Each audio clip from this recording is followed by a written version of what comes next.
3 million pages of evidence, thousands of unsealed flight logs, millions of data points, names, themes, and timelines connected. You are listening to the Epstein Files, the world's first AI-native investigation into the case that traditional journalism simply could not handle.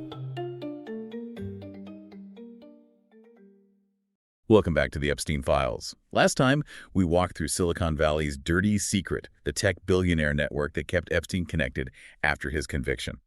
Today, we're following Epstein into healthcare and genetics, how he used medical research to launder his reputation and pursue his most disturbing obsessions. As always, every document and source we reference is available at epsteinfiles.fm.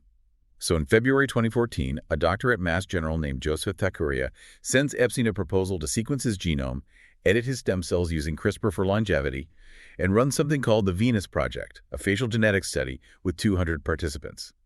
The invoice totals $193,400. Epstein sends a saliva sample and a $2,000 check the same day, 6 years after his conviction, and Harvard geneticist George Church made the introduction.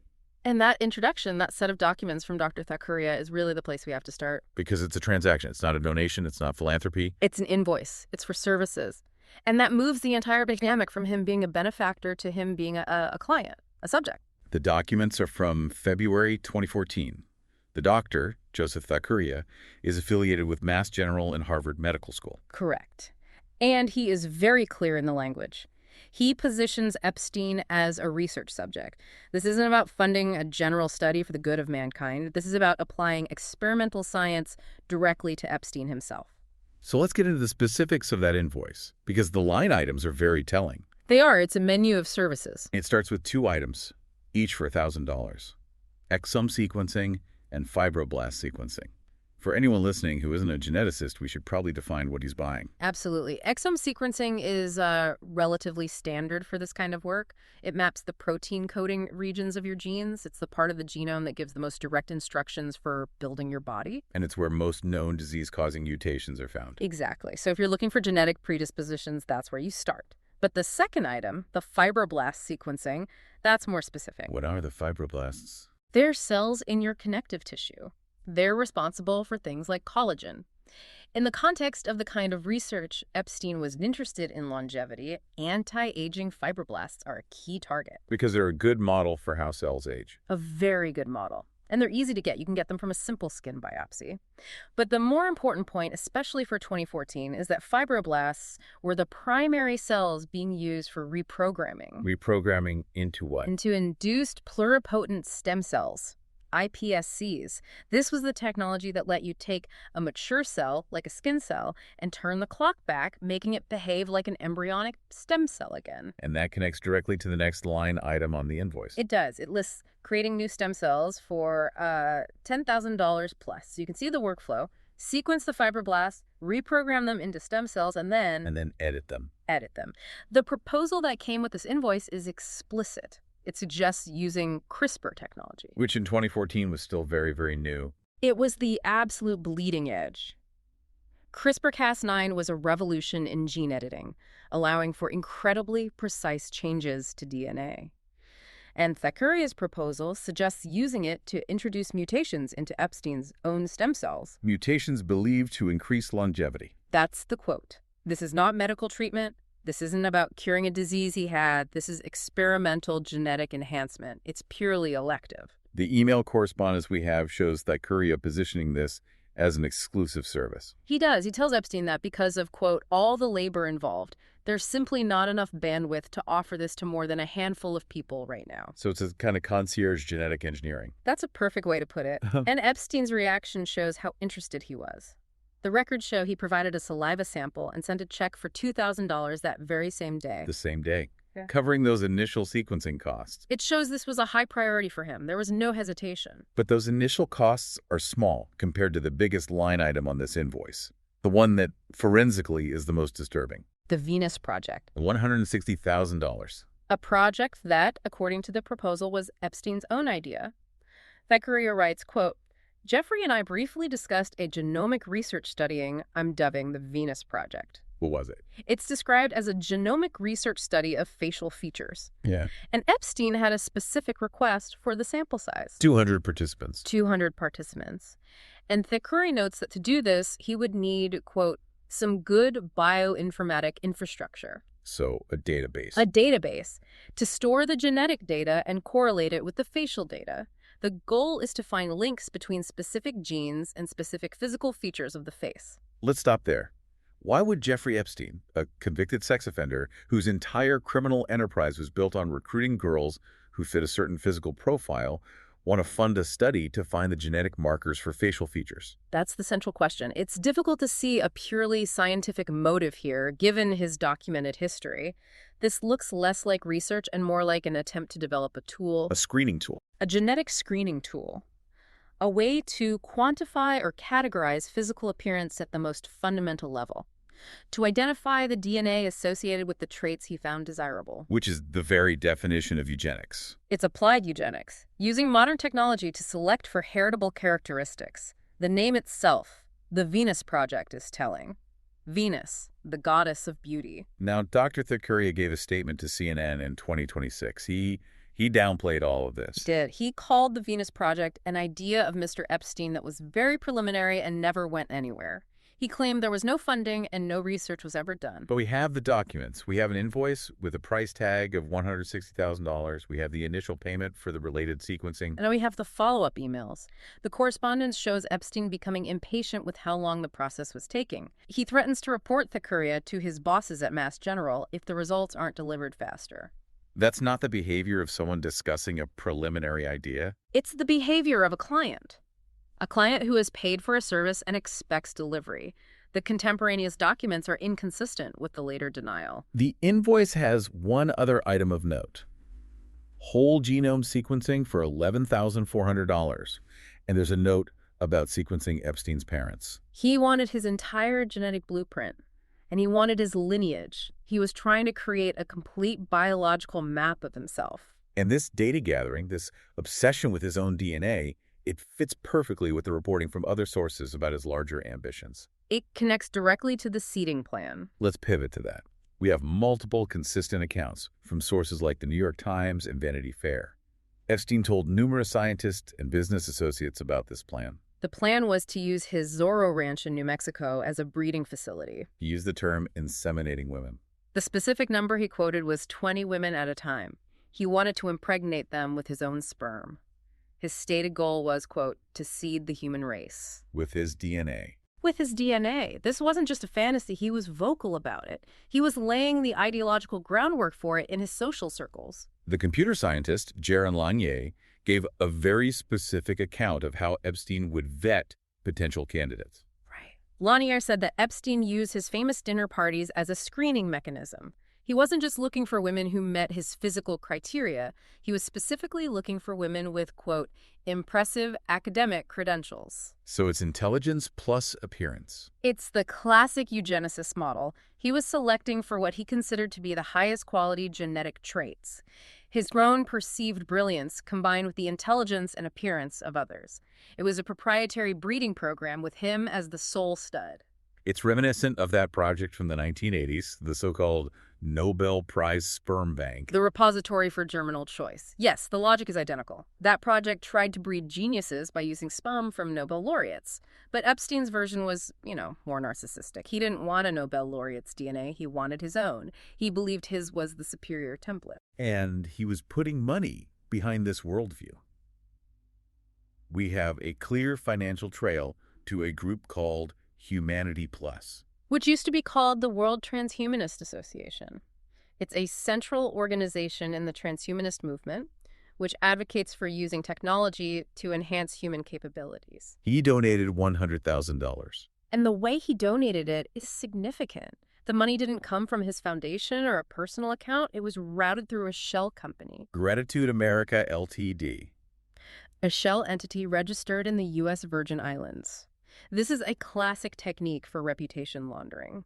It allows you to inject money and influence into a field without your toxic name being immediately attached to it. Humanity Plus issued a statement in 2019 after his arrest. They did. They claimed they accepted the money for AI research and that they were completely unaware of his crimes or his eugenicist goals. They said his views ardently conflict with their philosophy. A conflict which they apparently didn't notice when they accepted the money. This statement came years after the fact. At the time, the money was accepted. And Epstein's interest in transhumanism wasn't just abstract, it was very specific, very personal. Sources say he was fixated on cryonics.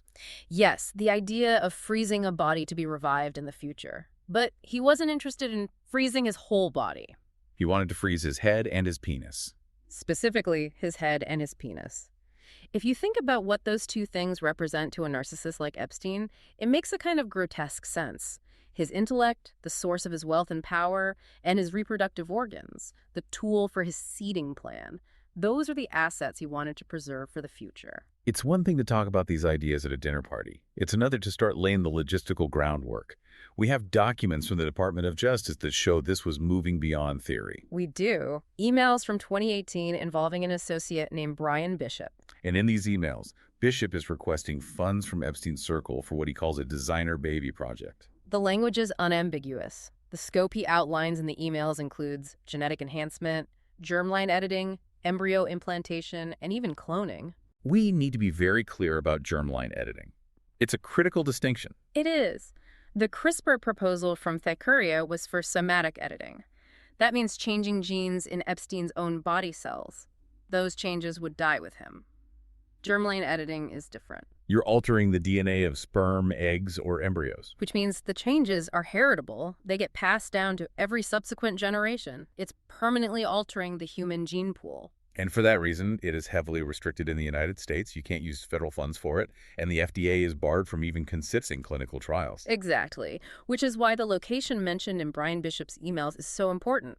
He talks about moving forward with more mouse testing in a lab in Ukraine. Ukraine at the time had a much more permissive regulatory environment for assisted reproductive technologies and genetic research. What Bishop appears to be proposing is regulatory arbitrage. Finding a jurisdiction with weaker laws to do research that would be illegal or impossible in the U.S. That's precisely it. You do the early controversial work offshore, and we know they were aware of how this would look. Because they wrote it down. An attachment to these emails from April 2018 is a risk assessment deck, a presentation. And in that presentation, Bishop explicitly lists reputational risk as a major hurdle for the project. So they knew. They knew that a project to create genetically engineered human babies funded by a network connected to a convicted sex offender would be a public relations catastrophe. They identified the risk, and they continued with the planning anyway. This document is crucial because it dismantles any defense of ignorance or naivete. They knew exactly what they were dealing with. And this brings us back to the mainstream scientific establishment. Because these fringe projects didn't exist in a vacuum, they were enabled by connections to legitimate institutions. And the key connector, according to Dr. Thackeray himself, was George Church, the Harvard geneticist. In the CNN documents, Thackeray states that it was George Church who introduced him to Jeffrey Epstein. George Church is not a minor figure. He's a giant in the field of genomics, a professor at Harvard Medical School. This introduction is the bridge that connects Epstein's private, eugenicist fantasies directly to the highest echelon of academic science. And the timeline is everything here. It completely refutes any idea that the scientific community cut ties with Epstein after his 2008 conviction.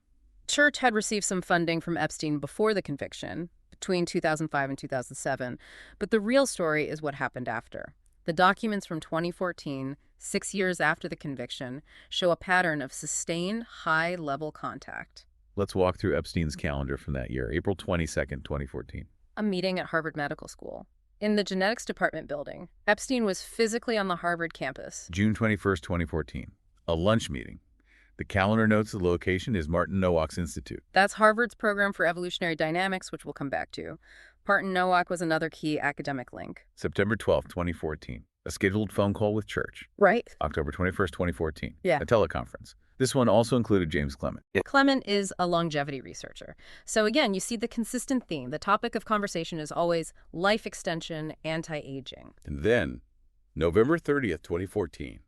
A dinner. Rah. And the guest list for this one is extraordinary. It is. It includes Epstein, George Church, Martin Nowak, Joy Ito, who is the director of the MIT Media Lab. and Reid Hoffman, the billionaire co-founder of LinkedIn. This is a remarkable concentration of power from genetics, theoretical biology, computer science, and venture capital, all meeting with a registered sex offender in late 2014. These aren't accidental encounters. They are scheduled multi-hour meetings. This is strategic networking. And it's happening long after any claim of ignorance about Epstein's status was plausible. When this all became public, George Church issued an apology. He offered an explanation. He did. He blamed it on nerd tunnel vision. What does that even mean? In an interview with Stat, he claimed he was so focused on the science and the potential for funding that he was blind to the ethical context. He even said he was unaware of Epstein's eugenics interests, which is a strange claim. He said, "I'd have thought that I would have been involved in that kind of conversation." The implication being that if Epstein were serious about eugenics, he would have talked to Church, the famous geneticist, about it. Right, but it's an explanation that's very difficult to square with the facts. Especially when we know it was Church who introduced Epstein to Thackeray, the doctor who then proposed a eugenics-adjacent facial genetics study. Exactly. It's one thing to have tunnel vision and accept a check. It's another thing to actively facilitate the connection that leads to a proposal for human experimentation. The defense of being a naive, easily flattered scientist begins to wear very thin when you look at the actions documented in the calendar. This pattern of institutional infiltration wasn't limited to research labs. It extended right into clinical settings. We need to look at Mount Sinai Hospital. And the key figure there is Dr. Eva Anderson-Dubin. Dr. Anderson-Dubin is a physician. She's a former Miss Sweden, and she's the founder of the Dubin Breast Center at Mount Sinai, a major clinical and research facility. Her connection to Epstein was deep and long-standing. She dated him for about a decade, from 1981 to 1990. After they broke up, she married the hedge fund billionaire Glenn Dubin, but she and her husband remained in Epstein's inner circle. Very close. So close that Eva Anderson-Dubin appeared as a defense witness for Ghislaine Maxwell at her trial. But the most significant piece of evidence is a statement she provided after Epstein's 2008 conviction. It was for his probation officer. And in that statement, this medical doctor, this mother, wrote that she was, quote, 100% comfortable with Jeffrey Epstein being around her own children. That statement is incredibly powerful. It's a shield. It provides a veneer of safety and respectability that is almost impossible to penetrate.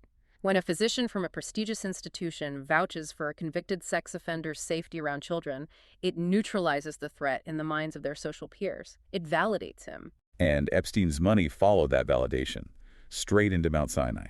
His foundation made donations to fund the research of a Dr. Jess Ting at the hospital. The research was on breast cancer metastasis. Specifically, they were studying fluid from post-surgery wound sites to predict the risk of cancer spreading. Legitimate, important medical research. And in a 2013 press release about this research, issued by a PR newswire, they include a quote from Jeffrey Epstein. Yes. He's quoted saying, "Identifying post-surgery patients at high risk of metastasis is vital." This is reputation laundering in its purest form. It's a masterclass. He's not a doctor. He's not a scientist. Yeah. But here he is being quoted in a press release about life-saving cancer research that's happening at a center named for his close friend. It positions him as a philanthropist concerned with women's health. A perfect counter-narrative to the reality of his crimes. It directly associates his name with the saving of women's lives, not the destruction of them. And Mount Sinai took the money. For years. They did. It wasn't until 2019, after he was arrested again and died in jail, that the institution finally had to confront the issue publicly. Their response was to issue a statement. The statement announced that Mount Sinai would donate an amount of money equal to Epstein's contributions. They gave it to a charity for trafficking victims and to their own internal program, the Sexual Assault and Violence Intervention Program, or SAV. A retroactive cleansing of the books. It acknowledges the money was tainted, but the damage was done. For years, the association stood and the money was used. The corrective action only came after intense public pressure and media scrutiny. This willingness to engage with Epstein, even on ethically questionable topics, appears again and again. In 2013, he was in discussions with Nathan Wolfe, a prominent virologist from Stanford. Wolfe is known for his work on tracking pandemics, so-called viral forecasting. He's a serious scientist. But the proposal he brought to Epstein was unusual. It was. The document we have outlines what Wolfe himself called our horny virus hypothesis. The horny virus hypothesis. The premise was to test whether certain microorganisms, like viruses or bacteria, could actually manipulate their human host's behavior to increase sexual activity. The idea being that more sexual activity helps the virus spread. Correct. And Wolf proposed testing this hypothesis on a cohort of undergraduate students. So to be clear, a respected virologist proposed to Jeffrey Epstein a study on the sexual behavior of college students. The ethical red flags are numerous and obvious. The optics of that specific project, funded by that specific man, are catastrophic. Wolf confirmed he met with Epstein to discuss this, in New York and in Florida. He did. He also states that Epstein never actually provided funding for this specific project in the end. But in a statement to the journal Nature, Wolf expressed regret. He said he regretted not recognizing at the time how inappropriate Epstein's framing was. That phrasing, Epstein's framing, is interesting. It implies the conversations they had were not purely clinical or scientific. It suggests Epstein's interest in a study about undergraduate sexuality was perhaps not driven by a thirst for microbiological knowledge. It's another case of a scientist, in pursuit of funding for a fringe idea, overlooking the predatory context of the funder. All these threads, the Harvard geneticist, the MIT lab director, the Stanford virologist, they all seem to connect back to one central hub. The Edge Foundation. Run by the literary agent John Brockman. Brockman was a kind of super agent for the scientific elite.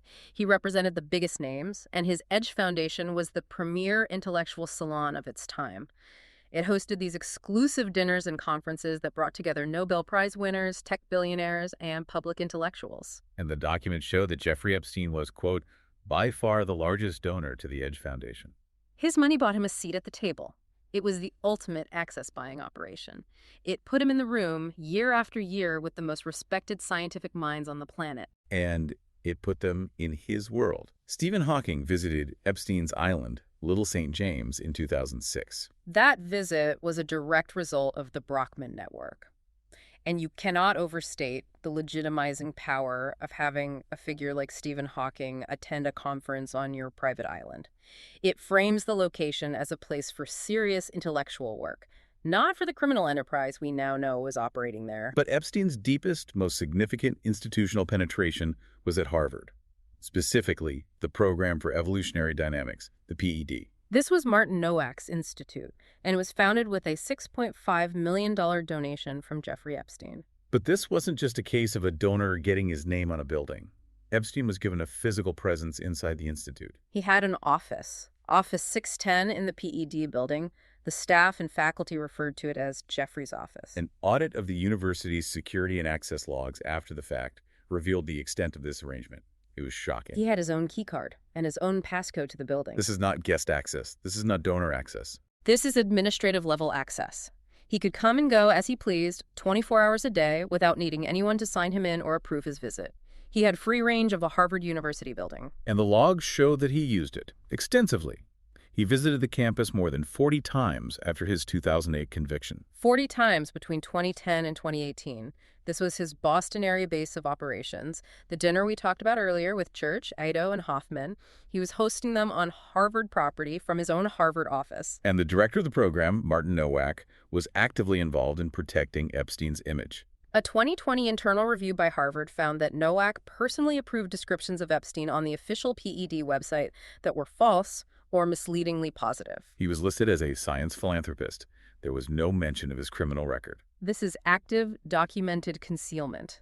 Nowak used a harvard.edu domain, the credibility of the entire university, to present a sanitized, false version of Jeffrey Epstein to the world. What happened to Nowak in the PED? After that internal review, Harvard finally acted. They shut down the entire program for evolutionary dynamics, and Nowak was sanctioned.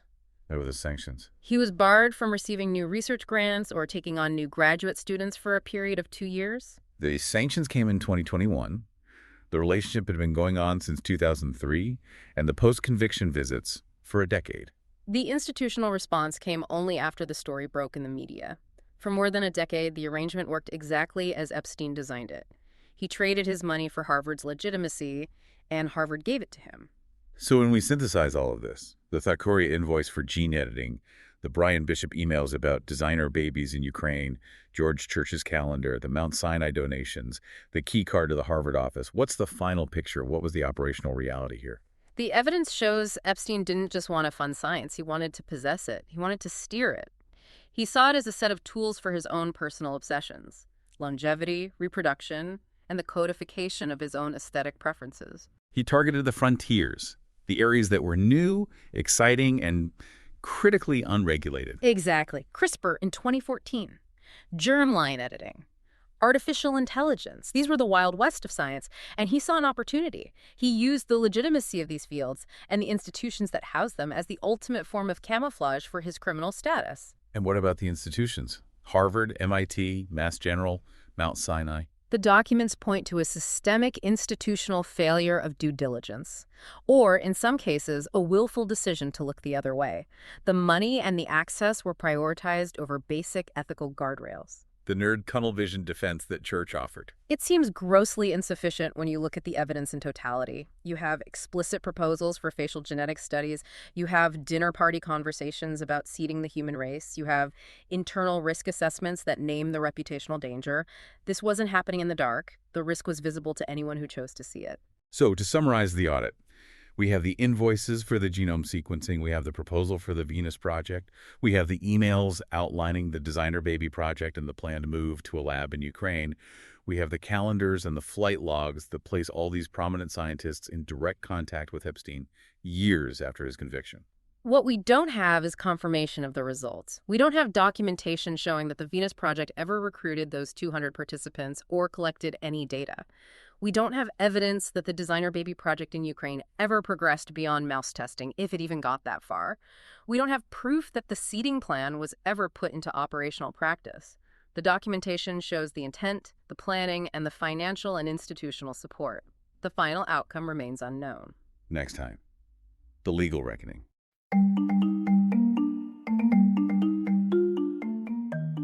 You have just heard an analysis of the official record.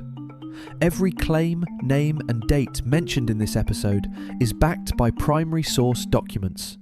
You can view the original files for yourself at epsteinfiles.fm. If you value this data-first approach to journalism, please leave a 5-star review wherever you're listening right now. It helps keep this investigation visible. We'll see you in the next file.